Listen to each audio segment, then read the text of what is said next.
ভিক্ষা, তাই তো? এই ক্ষিয়টা কোথা থেকে আসবে? ক্ষিয়টা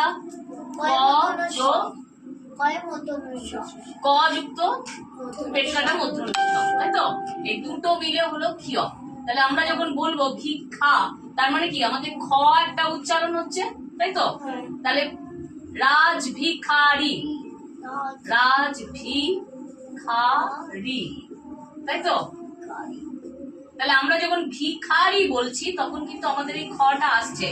আমাদের সংস্কৃতে কি দেখেছি? আমরা সংস্কৃতে আমরা দেখেছি যে ভিক্ষম দেহি, তাই তো? ভিক্ষম, সেখানেও কিন্তু ক এবং পেটকাটা মূর্ধন্য ষ দুটোর উচ্চারণ হচ্ছে।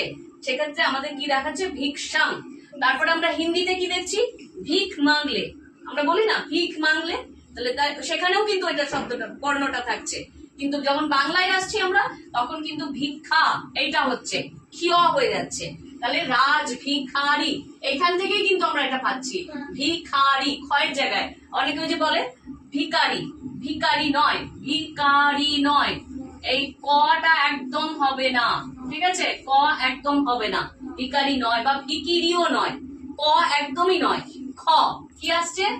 খ, তাই তো? তাহলে রাজ ভিখারি, ভিক্ষুক, ঠিক আছে? ভিক্ষুক। আমরা